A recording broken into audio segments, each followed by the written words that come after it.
My wife woke up at 3:20 a.m. one morning to smell a very strong odor of brewed coffee. Thinking it was me, she got up, went to the kitchen. Everything was dark, no coffee, and I was in bed. She told me about it the next day and said that she maybe was imagining it. But the next night, same time, I smelled strong coffee smell. There was also a lady in white that would watch everyone sleeping, but walk through a wall when you woke up to see her. An old man in black pants and a wife-beater t-shirt that would walk in the kitchen. Voices and footsteps on the ground floor if we were in the basement. We lived in a bungalow, a plastic spray bottle thrown to the floor with such force that it shattered. A strong scent of an older lady's perfume. My cat being freaked out so many times that his hair would stand up, and he would run and hide under our bed.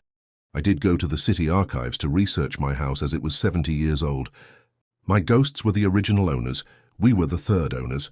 According to our long-term neighbors, we described our ghosts to them, and right away they said that sounds like Joe and Rose. We lived there for 21 years and moved out in 2019. We did notice the disturbances would increase in September for some reason. I grew up in a very old house in the Hudson River Valley. I had many experiences there as a child. Every time I told my parents, they seemed to come up with some kind of explanation. I had a lot of incidents with toys moving or turning on for no reason. I saw figures too on occasion. When I grew up, I asked my mother about it because it had always bothered me. We had long ago moved out of the house. She told me they knew it was haunted, but didn't want us kids to be scared, so they didn't tell us. She said they knew it wasn't anything malicious. She did tell me that she was only really scared once. Evidently, and I have no memory of this, when I was about 3, I had an imaginary friend. She didn't think much of it because that is normal. Especially since I was the youngest and all of my siblings were quite a bit older. I often played alone. As time passed, I stopped talking about my friend. One day she asked me about him just to see if I had outgrown the phase. My answer terrified her. I told her that I stopped talking to my imaginary friend because he started being mean to me and threatening me. I ignored him and eventually he just went away. She knew then that it was likely a spirit and not normal kid stuff. I was about 14, and my sister and I shared a full-size bed. That night, my brother came in after seeing his girlfriend. They were getting married, and he had some stuff from the wedding decoration catalog to show my mom. My sister and I were already in bed when he came in, so we got up and went to my mom's room to check out what he brought. After a while, my sister went back to bed. A few minutes later, I laid down, and she pulled the blanket away from me. I got mad. Then I kicked her. She pulled it back again, and I sat up, pissed off and about to hit her. That's when I saw her walking back in from the bathroom. We both saw it. The shadow got up from the bed and disappeared into the wall. I ran straight to my mom's room. Everyone was still there. I was so scared. I threw up all over the wedding stuff. I stayed sick for about 5 days. Was it a ghost? A hallucination before I got sick? Or was I so scared I made myself sick? It happened in college, conveniently right near Halloween. My friends at the time were quite diverse in our religious beliefs, and it being All Hallows Eve, my Wicca friend wanted to show us all his beliefs. I enjoy the paranormal, I always have. As a man of science, I enjoy trying to explain the explainable. Mostly I enjoy the psychology of it, watching our brains trying to piece together things it wants to believe. The subconscious grasping at fragments of reality resulting in a psychosomatic hallucination. He said he wanted to try to summon something. He said to trust him, and trying to remain skeptical, we indulged his request. He lit candles and turned off the lights as we formed a circle around candles. We sat down and held hands as my friend bowed his head and began humming. He kept humming his Om as we all closed our eyes. Suddenly, an image of a cottage appeared in my head. It was surreal and so clear. I could feel myself there. I was in a calm grass field. I was standing just at the forest edge when I slowly walked up the path to the cottage. It had 2 floors and was a natural wooden brown. I looked over and saw the window near the door was shattered, when suddenly, my girlfriend at the time screamed. She got up and ran out of the room. Another one of my friends jolted back and yelled, "Oh God, what did I see?" He then starts frantically talking about how he saw himself as a wolf. He then starts talking about the details. He was in a field.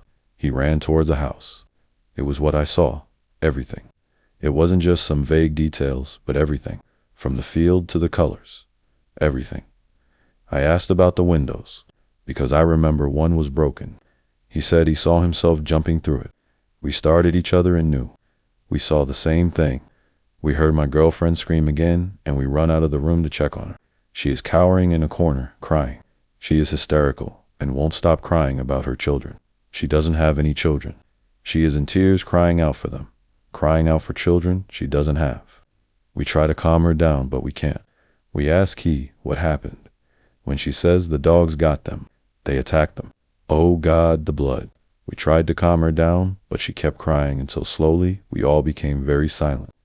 What she was describing was what we all saw, and we just sat in silence.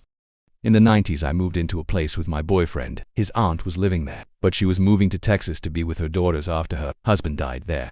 In the house, they had lived there for more than 20 years. Once she moved, things got pretty uncomfortable. I could hear talking down in the basement where he had his workshop set up. I could never understand what was being said. It sounded like indistinct commercials on a radio. My animals would regularly react to something unseen. On one occasion, I had a friend over. We were just watching TV when I heard rustling in the back bedroom where he died. I ignored it. A few minutes later, I hear it again. I looked at my friend and asked if he heard that. He responded that he did and said he had heard it a few minutes before as well. My dog all of a sudden got up and stood at the top of the hallway. He started low growling and all the hair on his back stood up. My friend and I did a sweep of the back of the house and found nothing. My friend told me I needed to go stay with my mom for the night, and he noped it right out of there. The most concerning thing was the massive poltergeist activity. My doorbell would ring with no one there. TV and stereo would turn on and off by themselves. My brother is an electrician, so I had him check the wiring in the front and everything looked good. The remotes were good, no sticking buttons. I'd often wake to the sound of water running in my bathroom sink. Twice I'd had items thrown at me, hard. I'd lived there almost 2 years. Towards the end, things started calming down. But I tell ya, having stuff chucked at you with unseen hands is pretty scary. It was clear he didn't like me. There was one that I never forgot, and it marked me for a long time. It was when I was about 6 years old. I used to sleep over with my grandmother on some occasions. We slept in the same room, but in separate beds, and with the lights off. I remember that at one point in the night, I woke up and in front of my bed, there was a black thing watching me. It was like hairy and had something like a light in its hands. It was more or less purple in color, and with that, it illuminated me. I remember that it made sounds as if it were gasping. I was obviously very scared, and my first reaction was to talk to my grandmother to see if she wouldn't wake up. But she didn't listen to me. So I saw that my only option was to get up and go to her bed to wake her up. But at the slightest movement that I made, that thing did too. It was as if it had me cornered and was waiting for the slightest carelessness to attack me. After being in that situation for a while, I decided to throw myself on my grandmother's bed. I don't even know how I managed it, but I fell on top of her and managed to wake her up. I pointed out the place where that thing was, but she couldn't see anything. Then I insisted that she turn on the light, and when she did that, it disappeared. She thought I had a nightmare. And I myself long ago considered that maybe it was sleep paralysis or something, but I ruled it out. No one ever believed me, but I'm sure of what I saw that night.